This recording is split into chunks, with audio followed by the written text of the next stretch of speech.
तो अभी 1 साल पहले मैं कॉलेज में था। नहीं, मैं अपनी मर्जी से नहीं था। अपनी मर्जी से तो मैं आज जो हूँ वो भी नहीं हूँ। ये कैसे हो गया है? तो मैंने कॉलेज ड्रॉप कर दिया है। तो अब तुम लोग मुझे एक रियल यूट्यूबर बुला सकते हो। वैसे मेरी ये फतरी की रिपोर्ट्स है। इसके पीछे मैंने मोम कलर से यूट्यूब लिख दिया था। मैंने पूरे 1 साल तक कॉलेज गया था क्योंकि मैं कॉलेज छोड़ नहीं पा रहा था कि कल को मेरा कुछ हुआ नहीं तो मैं ऑटो चलाने वाला ना बन जाऊं। और मुझे ऑटो चलाने में कोई दिक्कत नहीं है, लेकिन कल को अगर मेरा कोई बच्चा होता है तो तुम्हें तो पता ही होगा कि ऑटो चलाने वालों के बच्चे इंडियन आइडल तो जरूर जाते हैं। तो अब मेरा बच्चा इंडियन आइडल में जाके बोले, ये देखकर फिर वो नेहा कक्कर रोएगी।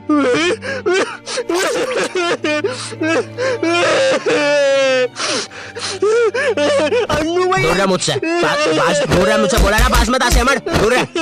ये कॉलेज जाने से पहले ना हमको बहुत ज्यादा एक्सपेक्टेशंस होती है कि तुम्हारा कॉलेज वो नेटफ्लिक्स की वेब सीरीजों वाले कॉलेज जैसा होगा। तुम उसमें मेन कैरेक्टर रहोगे, तुम्हारा एक सफेद बाल वाला कूल सा दोस्त होगा एलेक्स। लेकिन फिर तुम सच में कॉलेज जाते हो और वहाँ पे तुम्हें सफेद बाल वाले एलेक्स की जगह लाल बाल वाला लक्की मिलता है। बोलो जुबान केसरी। साला जब भी मैं बोलूं आधा कॉलेज लाल क्यों है? लाल है, सारा लाल है। अब चीजें और बर्बाद करने के लिए तुम्हारे पापा तुम्हें उसी कॉलेज के 2x2 के हॉस्टल में डाल देते हैं। वो हॉस्टल रूम में कुछ नहीं होता है सिवाय एक अधमरे से पंखे के। साले को जब चलाओ कोई से नए जानवर की रोने की आवाजें आती है। आधा कॉलेज तो इस डर में निकल जाता है कि अभी गिरेगा साला। कैसा पंखा है ये? ऐसे लग रहा है 5 की स्पीड करूंगा तो बोलने लग जाएगा। नीली परी पीली परी कमरे में बांधा है। इससे तो पागल। तुम्हें पूरे महीने में खर्च करने के लिए तुम्हारे घर वाले मात्र 200 रुपए भेजते हैं और तो और तुम्हारा हॉस्टल का रूम ना ऑलरेडी बाथरूम बराबर होता है। फिर भी तुम्हें उसे शेयर करना पड़ेगा एक चूहे जैसे बच्चे के साथ जो तुम्हें पूरा कॉलेज खत्म होने तक बेफालतू की बातें बताता रहेगा। Maggi masala is a drug. और एक तो ये कॉलेज फर्स्ट ईयर के लौंडों में इतनी ज्यादा गर्मी होती है ना, इनको किसी प्रोफेसर ने इतना सा कुछ बोल दिया। ओए तू, अरे बंटू चुटकी बजा तो, मेरे से बचती नहीं। और मिलने के समय पे इनसे पहले प्रोफेसर के बंदे आ जाते हैं उधर। क्या बोल रहा था?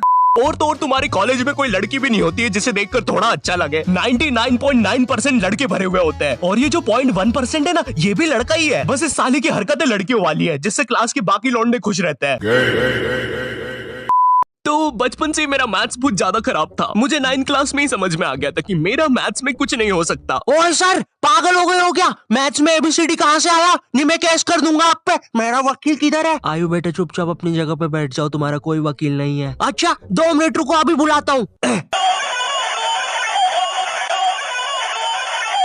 कर दिया मैंने मैसेज, आ रहा है। तुम नहीं।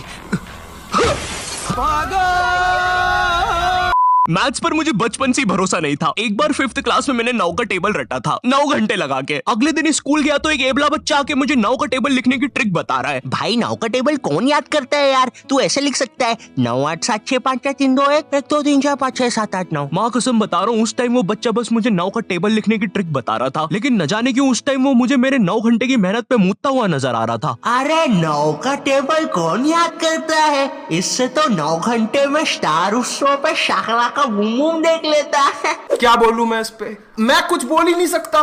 मैंने मैथ्स अकेले पढ़ना ही छोड़ दिया, ग्रुप स्टडीज ही करता था फिर मैं। और ग्रुप स्टडीज ना उन बच्चों के लिए होती है जिन्हें पता होता है कि कौन सा चैप्टर कैसे करना है। ये बच्चे ना अलग ही होते हैं। इनकी कॉपी में मोर का पंख होता है, मोर की कॉपी में इनका पंख होता है।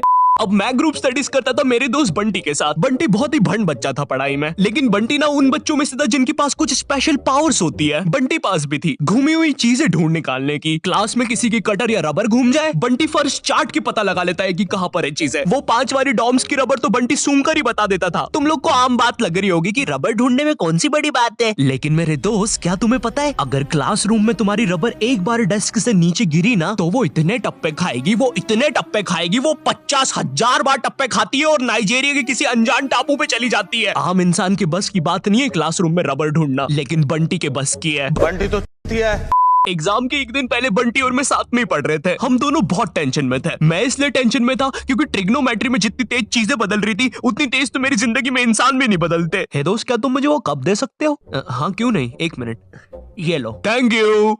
बदल गए, फिर से बदल गए। अब वैसे क्या तुम एक जादू देखना चाहोगे? ये देखो, ये एक 5 रुपए का सिक्का है और ये गायब, सिक्का गायब। अरे बाप रे, कहाँ गया वो सिक्का? वो सिक्का कहाँ गया? और एक सेकंड, वो इंसान किधर गया?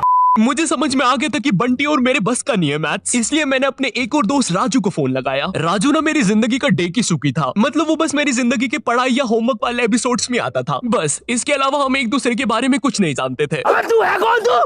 स्कूल में ना इतनी फालतू चीज सिखाएंगे, सेकंड क्लास तक तो गाय का निबंध नहीं चलता है। तो बच्चों अपनी कॉपी में लिखो गाय के 4 पैर होते हैं। अच्छी बात है स्कूल वालों ने बता दिया कि गाय के 4 पैर होते हैं, वरना मुझे तो लगता था गाय 2 पैरों पे चलती है और वो एक सीक्रेट एजेंट है। मुंह मुंह मुंह। हेलो एजेंट पैरी, तुम कहां तक पहुंच गए?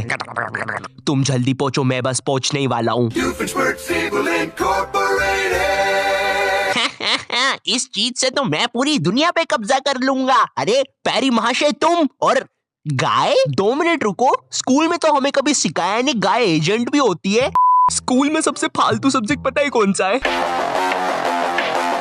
स्कूल ने हमें डिसिप्लिन के नाम पर क्या सिखाया है? जूते साफ होना चाहिए, बाल छोटे होना चाहिए और नाखून भी कटे हुए होना चाहिए। फिर भले ही तुम एक आतंकवादी हो, अगर तुम्हारे जूते साफ है और बाल छोटे हैं तो तुम्हें कोई कुछ नहीं बोलेगा। ओए नमन नमन, सारे वायर लगा दिए ना? हाँ भाई, सारे वायर लगा दिए, अब मजा आएगा ना ये। अरे किसी ने प्रिंसिपल ऑफिस उड़ा दिया। किसने उड़ाया है? इन दोनों के तो बाल छोटे हैं। तूने उड़ाया है, तेरे बाल बड़े हैं। मेरी स्कूल में असेंबली के टाइम पर रोज बच्चों के बाल, नाखून और जूते चेक होते थे, और जिन बच्चों के नाखून या बाल बड़े होते थे या जूते साफ नहीं होते थे, उन्हें स्टेज पर ले जाके खड़ा कर देते थे ताकि उन्हें शर्म आए और वो अगले दिन से अच्छे बन के आए। पर पता है क्या, स्कूल के बच्चे बहुत अलग आते हैं, उन्हें नहीं आती शर्म वरम। वो बच्चे स्टेज के ऊपर से हाथ हिला रहे हैं नालायकों जैसे। विवेक, विवेक इधर, विवेक देखना इधर। अरे कौन भौंक रहा है ये बदतमीज?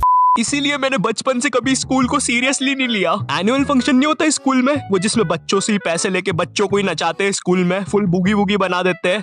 हाँ वही, मैं उसको 3rd क्लास तक एनिमल फंक्शन समझता था। सुनाई दे रहा है, बेरा नहीं हूं मैं।